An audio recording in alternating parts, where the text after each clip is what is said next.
Gimana hukumnya memberi hutang kepada orang minjam tapi berkali-kali nggak pernah bayar? Apakah kita termasuk orang yang menzolimi dengan tidak mendidik orang tersebut menjadi mandiri? Karena sepertinya tak pernah mandiri dan tidak berniat untuk melunasi. Ayat yang paling panjang dalam Al-Quran, surat Al-Baqarah 282, satu lembar.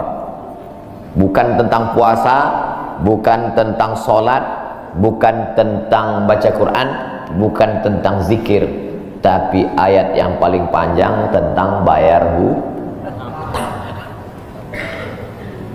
Sholatnya banyak, puasanya banyak, zikirnya banyak, baca Qurannya khatam, tapi kalau bayar utang tak dibayar, di akhirat kau akan cari dia. Oleh sebab itu ada orang mati syahid. Oh, mati syahid. Orang mati syahid nggak merasakan sakratul maut. Orang mati syahid nggak merasakan azab kubur. Orang mati syahid tidak merasakan hisab. Orang mati syahid langsung masuk surga. Ilat dain, kecuali hutang. Makanya kalau ada orang menagih hutang, itu dia bukan pelit, dia sedang menyelamatkan saudaranya dari makan haram. Makanya datang ke rumah dia. Habis pengajian nih langsung datang. Assalamualaikum, waalaikumsalam. Kau mau menagih ya? Aku bukan mau menagih, tapi menyelamatkanmu, anak cucumu, istrimu, tetanggamu dari makan haram. Ya ayyuhalladzina amanu, hai orang-orang yang beriman, hai orang yang percaya bahwa setelah mati dia akan hidup lagi menghadap Allah. Idza tadayantum bidainin, kalau kau menjalin transaksi hutang piutang, ila ajalim musamma, sampai ke batas waktu tertentu, faktubuh, tulis, saya pinjam kepada kamu 500.000, akan saya bayar pada bulan Mei. Tahunnya jelas. Banyak juga bulan Mei, maybe yes, maybe no. Bulan berapa? Bulan Mei tahun 2020. Oke. Sekarang bulan Maret. April 1 Mei 2020 datang tagih. Kapan kau bayar? Mohon maaf aku nggak bisa, istriku baru meninggal, anakku pun sakit. Itu jangan kau cerita panjang lebar, tak tahan air mata aku mau menetes. Kalau dia dalam kesulitan, fanaziratun ila maisarah, tunggu sampai dia lapang.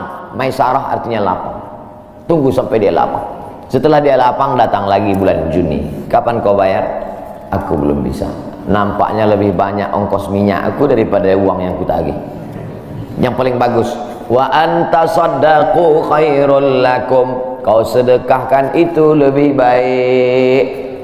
Karena aku pun makin datang makin kumat darah tinggiku, kolesterolku pun makin naik.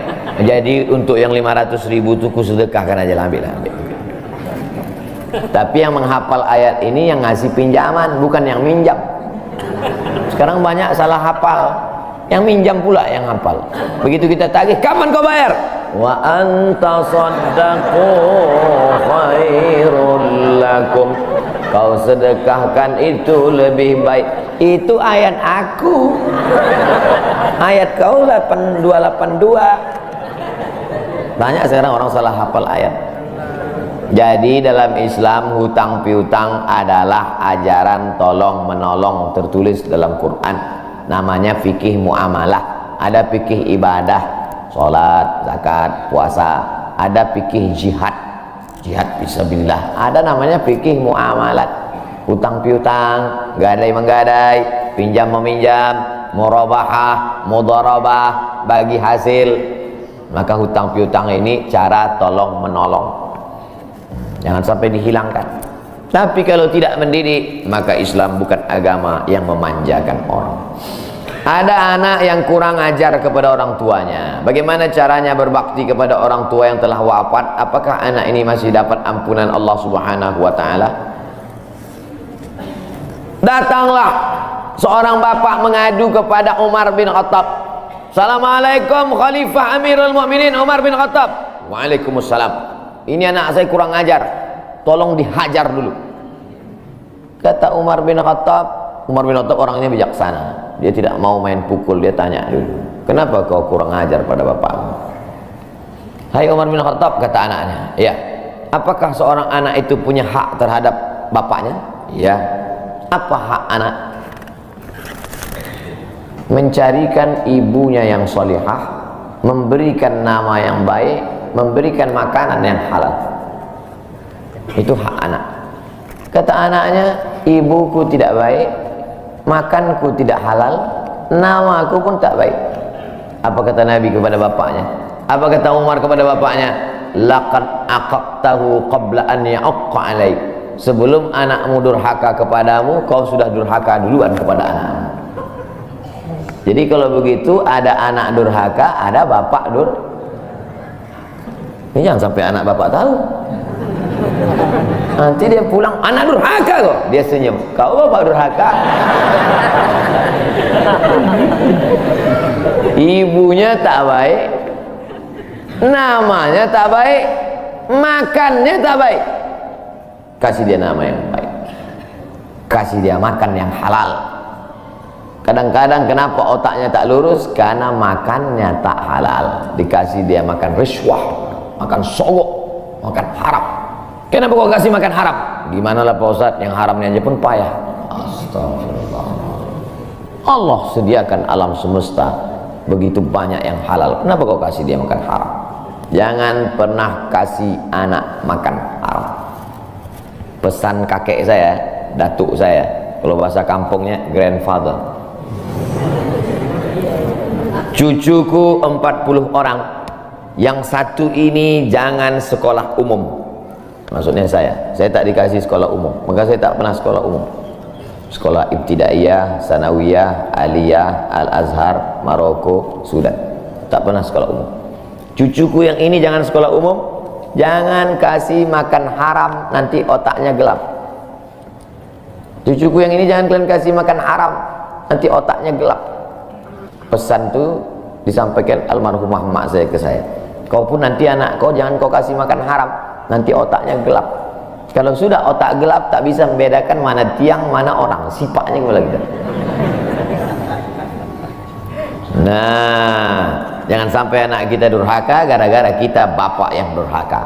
Kalau anak sudah durhaka, meninggal orang tuanya, setelah itu dia bertobat, bagaimana cara minta ampunnya? Maka dia bersedekah. Mana dalilnya? Seorang sahabat datang menjumpai Nabi. Ummi matat, ibu saya sudah meninggal. Apa atasaddaqu anha? Kalau saya bersedekah, apakah pahalanya sampai kepada almarhumah ibu saya? Kata Nabi, tasaddaq, bersedekahlah, sedekahmu sampai. Maka wahai anak-anak durhaka yang sudah mati ibu dan bapakmu, maka datang kau habis pengajian ini langsung ke tempat anak yatim, panti jompo, sekolah-sekolah, pondok pesantren.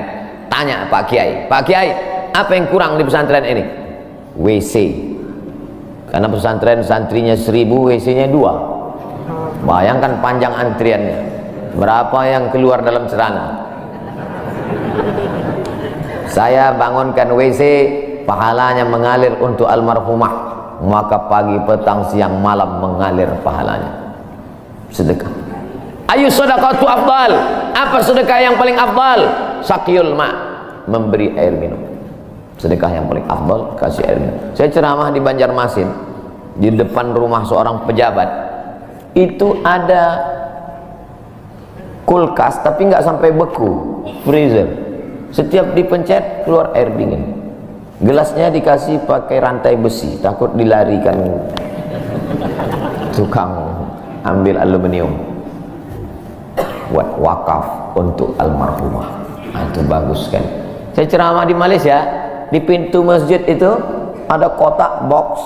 Kalau kita ambil satu botol, keluar botol baru. Ambil satu botol, keluar botol baru. Wakaf untuk, itu bagus, sedekah. Jangan sedekah teh botol, nanti dia kena diabetes. Air putih ini bagus, mengalir. Sedekah sumur bor, pergi ke masjid, putar keran nggak ada air, tanya pengurus masjid, Pak pengurus, ya mana sumur bor? Nggak ada, saya buatkan.